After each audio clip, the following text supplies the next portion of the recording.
बिस्मिल्लाहिर्रहमानिर्रहीम। अस्सलामु अलैकुम। डियर स्टूडेंट्स, वकार अरशद आपका बायोलॉजी टीचर।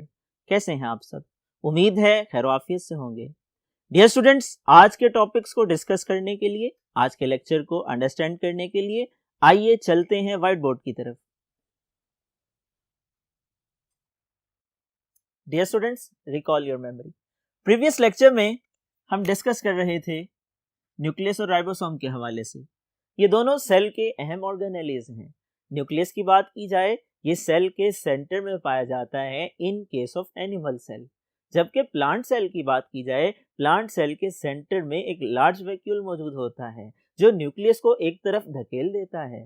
डियर स्टूडेंट्स, अगर हम न्यूक्लियस की स्ट्रक्चर को डिस्कस करें तो न्यूक्लियस एक डबल मेम्ब्रेन बाउंडेड ऑर्गेनेली है। ये यूकैरियोट्स में पाया जाता है, प्रोकैरियोट्स में नहीं पाया जाता है। अगर हम डिटेल स्ट्रक्चर को डिस्कस करें, इसकी डबल मेम्ब्रेन को न्यूक्लियर एनवेलप कहते हैं, जो कि मुश्तमिल होती है मुख्तलिफ सुराखों पे, जिन्हें न्यूक्लियर पोर्स कहा जाता है। न्यूक्लियस के अंदर एक लिक्विड मटेरियल है जिसको हम न्यूक्लियोप्लाज्म का नाम देते हैं, एक डार्क स्पॉट है जिसे हम न्यूक्लियोलस का नाम देते हैं, और इसका काम राइबोसोम बनाना है। डियर स्टूडेंट्स, न्यूक्लियस के अंदर जेनेटिक मटेरियल पाया जाता है, क्रोमोसोम के बारीक धागों की सूरत में पाया जाता है। न्यूक्लियस दरअसल एक अहम हिस्सा है, एक अहम ऑर्गेनेली है जो सेल के अंदर पाया जाता है। डियर स्टूडेंट्स, इसको अगर फंक्शन के एतबार से डिस्कस करें तो इसका बुनियादी काम इनहेरिटेंस है। ये इनहेरिटेंस में अपना किरदार अदा करता है क्योंकि इसमें क्रोमोसोम हैं। क्रोमोसोम डीएनए पे मुश्तमिल होते हैं, डीएनए जीन्स पर मुश्तमिल होती हैं और ये खसूसियात को वालिदैन से औलाद में मुंतकिल करती हैं। डियर स्टूडेंट्स, डीएनए पाया जाता है यूकैरियोटिक सेल में, जबकि प्रोकैरियोटिक सेल के सेंटर को न्यूक्लियोइड रीजन कहते हैं, जहां न्यूक्लियर इन्वेलप तो मौजूद नहीं होता, अलबत्ता जेनेटिक मटेरियल पाया जाता है। डियर स्टूडेंट्स, राइबोसोम की बात की जाए, ये टाइनी ग्रेन्युलर स्ट्रक्चर हैं जो कि दरअसल न्यूक्लियस में मौजूद न्यूक्लियोलस से बनते हैं और ये दो यूनिट्स पे मुश्तमिल होते हैं। ये राइबोसोमल आरएनए और प्रोटीन के मिलने से बनते हैं। ये या तो साइटोप्लाज्म में फ्रीली फ्लोट करते हैं या एंडोप्लाज्मिक रेटिकुलम के साथ अटैच होते हैं। इनका काम प्रोटीन बनाना है। आइए अब हम डिस्कस करते हैं नेक्स्ट ऑर्गेनेलीज को, माइटोकॉन्ड्रिया। माइटोकॉन्ड्रिया की बात की जाए तो इसकी डेफिनेशन में आप डिस्क्राइब कर सकते हैं, it is double membrane bounded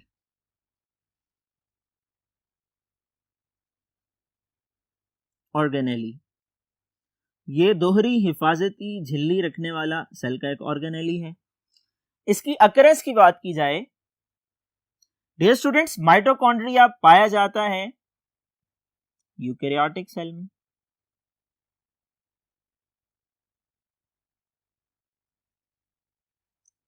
mitochondria की फर्दर डिटेल्स क्या हैं, आइए डिस्कस करते हैं। Dear students, functions. Mitochondria cell का एक अहम ऑर्गेनेली है और इसका बुनियादी फंक्शन सेल के लिए पावर प्रोडक्शन करना है। पावर प्रोडक्शन का अमल एक खास केमिकल प्रोसीजर है कि जिसको हम नाम देते हैं रेस्पिरेशन का। आप यहां पर मेंशन कर सकते हैं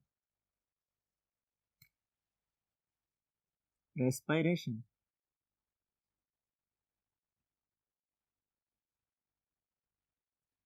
डियर स्टूडेंट्स, सेल की पावर प्रोडक्शन की वजह से, सेल की एनर्जी की जरूरियात को पूरा करने की वजह से इसे सेल का पावर हाउस भी कहा जाता है।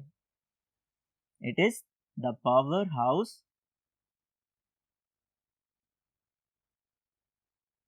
Of a cell. डायग्राम की मदद से आइए देखते हैं। आपके सामने एक डायग्राम मौजूद है। माइटोकॉन्ड्रिया की डबल मेम्ब्रेन होती हैं, आउटर मेम्ब्रेन स्मूथ होती है, जबकि इनर मेम्ब्रेन की बात की जाए फिंगर लाइक प्रोजेक्शंस बनाती है।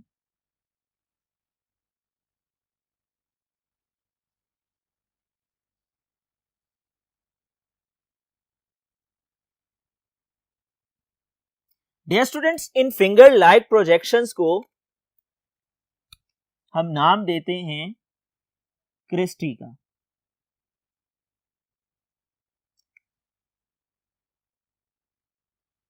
यहां पर अंदर एक मटेरियल मौजूद होता है जिसको माइटोकॉन्ड्रियल मैट्रिक्स कहते हैं। डियर स्टूडेंट्स, ये माइटोकॉन्ड्रिया की स्ट्रक्चर है। ये माइटोकॉन्ड्रिया सेल का एक अहम ऑर्गेनेली है। इसका अपना राइबोसोम होता है, इसका अपना डीएनए होता है, जिस वजह से हम ये कह सकते हैं ये सेल्फ रेप्लिकेटिंग ऑर्गेनेली है। ये सेल का एक ऐसा ऑर्गेनेली है जो कि रेप्लिकेट कर सकता है, और इसका जो राइबोसोम है वो बैक्टीरिया के राइबोसोम से मिलता जुलता होता है।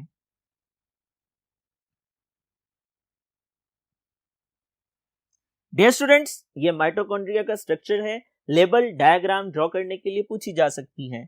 आप यहां पे इसको भी लेबल कर सकते हैं, outer smooth membrane.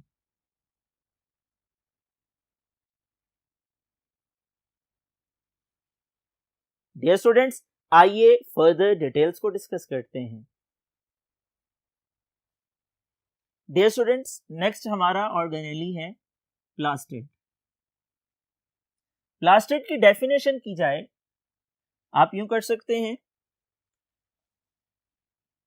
Double membrane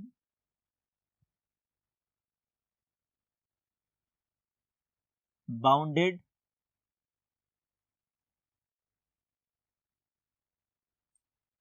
organelle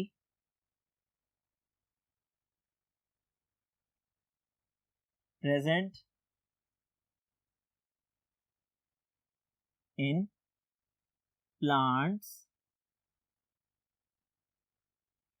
and algae। Dear students, ये इसकी मुख्तसर डेफिनेशन हो सकती है। अगर ये शॉर्ट क्वेश्चन पूछ लिया जाए, आप इसका जवाब यूं लिख सकते हैं, अकरेंस।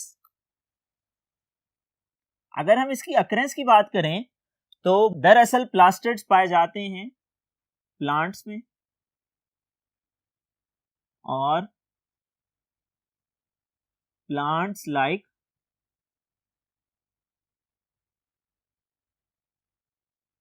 प्रोटिस्टा में।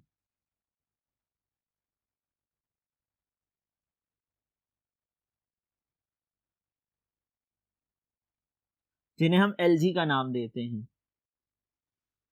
डियर स्टूडेंट्स, अगर हम इनकी टाइप्स की बात करें, इनकी 3 टाइप्स हैं, क्लोरोप्लास्ट, क्रोमोप्लास्ट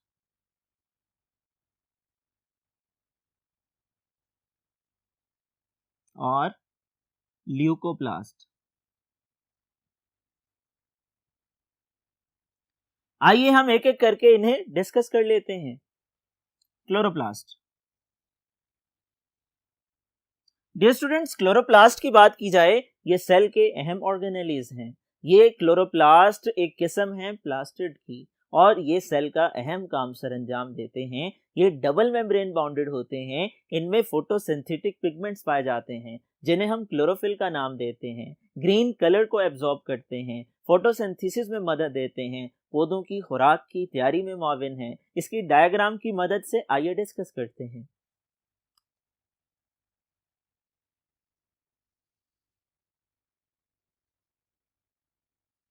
चूंकि ये डबल मेम्ब्रेन बाउंडेड है, इनकी आउटर मेम्ब्रेन स्मूथ होती है, इनर मेम्ब्रेन में क्वाइन लाइक स्ट्रक्चर्स मौजूद होते हैं।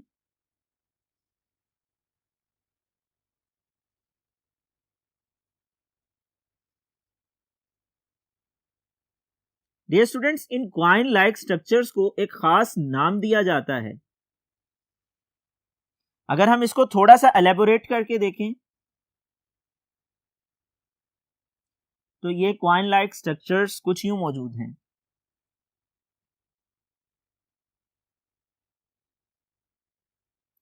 यहां पर ये जो एक स्ट्रक्चर है इसको थाइलाकॉइड कहा जाता है। इसको नाम दिया जाता है थाइलाकॉइड। इसी तरह ये जो पूरे का पूरा नेटवर्क है क्वाइन लाइक स्ट्रक्चर्स का, जो कि एक दूसरे के ऊपर स्टैक्ड हैं, इनको हम नाम देते हैं ग्रेना का। डियर स्टूडेंट्स, ग्रेना को समझने के बाद ये भी समझ लीजिए कि ग्रेना के दरमियान में ये ब्रिजेस मौजूद हैं, ये कनेक्शंस मौजूद हैं, ये ग्रेना को आपस में जोड़ने का काम करते हैं। और इनको हम नाम देते हैं इंटरग्रेना का। इंटरग्रेना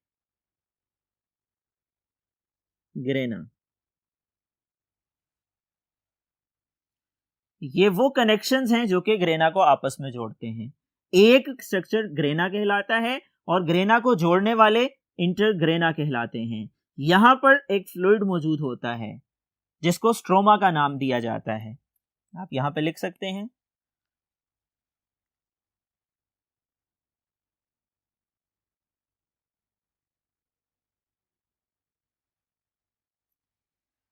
डियर स्टूडेंट्स, ये क्लोरोप्लास्ट की स्ट्रक्चर है जिसके अंदर आउटर मेम्ब्रेन स्मूथ है, inner membrane coin like structures बनाती है। एक क्वाइन लाइक स्ट्रक्चर को थाइलाकॉइड कहा जाता है। ये एक दूसरे के ऊपर स्टैक्ड होते हैं, जुड़े होते हैं, ग्रेना कहलाते हैं। ग्रेना आपस में जुड़े होते हैं, इंटरग्रेना कहलाते हैं। यहाँ पर थाइलाकॉइड के ऊपर क्लोरोफिल मौजूद होता है और ये क्लोरोफिल फोटोसिंथेसिस में मददगार होता है। डियर स्टूडेंट्स, ये क्लोरोप्लास्ट का स्ट्रक्चर है जिसका बुनियादी काम फोटोसिंथेसिस में मदद देना है। आइए प्लास्टिड की बकिया दो एग्जाम को डिस्कस करते हैं। Dear students, next category chromoplast की है। क्रोमोप्लास्ट क्या है? ये भी प्लास्टिड की एक अहम किस्म है और अगर हम इनको डिटेल में डिस्कस करें तो ये ब्राइट कलर देते हैं फलों में और फूलों में।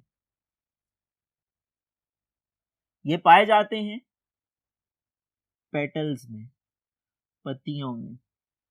इसी तरह अगर हम बात करें ल्यूकोप्लास्ट की तो ल्यूकोप्लास्ट भी एक किस्म है प्लास्टिड की और ल्यूकोप्लास्ट के बारे में आप डिस्क्राइब कर सकते हैं, these are colourless.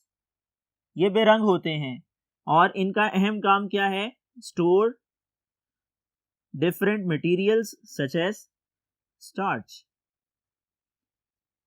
Dear students, ये प्लास्टिड की 3 इकसाम हैं जिनको हमने डिस्कस किया।